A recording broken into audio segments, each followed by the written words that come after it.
Yes. Hariom पंडित जी, जय श्री कृष्णा। जय Shri Krishna sir. जय श्री कृष्ण। आपका परिचय? मैं श्री गणेश ज्योतिष केंद्र निम्बाहेड़ा से पंडित अभिषेक शर्मा जी। काल सर्प दोष के बारे में बताइए। काल सर्प दोष है या योग है? काल सर्प दोष है ये, परंतु जब जीवन में कोई भी व्यक्ति कोई कर्म करता है, जैसे दान देता है, पूजा करता है और उसको उस कर्म का फल नहीं मिलता है, तो आप समझ लीजिए उसकी कुंडली में काल सर्प दोष है। अधिक बीमार यदि वो रहता है तो काल सर्प दोष है। उसको सपने अगर दिखाई देते तो काल सर्प दोष है। सपने में सर्प दिखाई देते तो काल सर्प दोष है। घर में कोई कोई बीमारी यदि चल रही है तो काल सर्प दोष है। उसको किसी चीज़ की प्राप्ति नहीं होती तो काल सर्प दोष है। शिक्षा प्राप्त करने के बाद में उसको सफलता नहीं मिलती तो काल सर्प दोष है। जब आप इस दोष की पूजा करवा देते हो, पूजा का तात्पर्य होता है निवेदन करना। जैसे बहुत सी बार कहते हैं ना, मैंने 3 बार पूजा करवा दी या 10 बार पूजा करवा दी, मैंने नासिक में पूजा करवा दी, तो आप तो जितनी बार पूजा करवाएं उतनी बार कम है।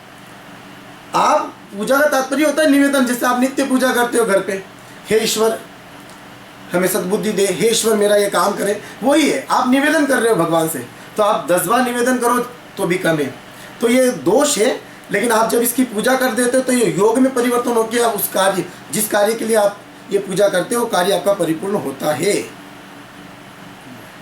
किस पूजा करवानी चाहिए? काल सर्प दोष की पूजा प्रत्येक व्यक्ति को करवानी चाहिए। जिस व्यक्ति को लगे कि मैं अपना कर्म कर रहा हूँ लेकिन मुझे फल नहीं मिल रहा है, मैं अच्छा करने के बाद भी मुझे रिजल्ट बुरा मिल रहा है, मैं सब कुछ पूजा पाठ दान पुण्य सब करता हूँ तो मेरे घर में बीमारी है, या मेरे अच्छे कर्म का फल जिसको नहीं मिलता है, उस हर व्यक्ति को काल सर्प दोष की पूजा करवानी चाहिए। जी बातें हो, वो वर्ष पूरा ही आपका अच्छा निकलता है तो आप अगले वर्ष में, मैंने सबसे पहले कहा है काल सर्प दोष निवारण शांति पूजा, मतलब आप उसके लिए शांति के लिए पाठ कर रहे हो। आप पूजा का तात्पर्य होता है शांत करना, न कि समाप्त करना। हर व्यक्ति सोचता है मैंने नास्तिक में करवाई है या मैंने उज्जैन में पूजा करवाई है तो अब तो खत्म हो गया होगा।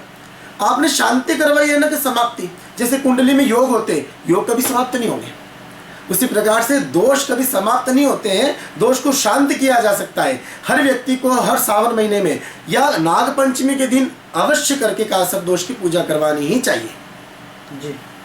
ये पूजा निःशुल्क ही क्यों करवाते हो? मेरा निःशुल्क करवाने के 2 रीज़न है। पहला रीज़न तो यह है काल सर्प दोष की पूजा बहुत ही कॉस्टली होती है। जैसे अगर आप उज्जैन नासिक करवाओ तो 11,000 रुपये 5,000 रुपये तो हर व्यक्ति करवा नहीं पाता है अपनी स्थिति के अनुसार। तो मैं यही समझाना चाह रहा हूँ, मेरी दृष्टि में मैं जितना कर पाऊँ किसी व्यक्ति के लिए, तो 10 आदमी 15 आदमी 20 आदमी 100 आदमी या 50 आदमी अगर इतना पैसा देकर यदि वो पूजा करवाए तो उसको बहुत कॉस्टली पड़े। मैं अपना समय देके अपने से पाएगा वो मैं अपनी तरफ से करूँगा तो मेरी तरफ से निःशुल्क रहेगी।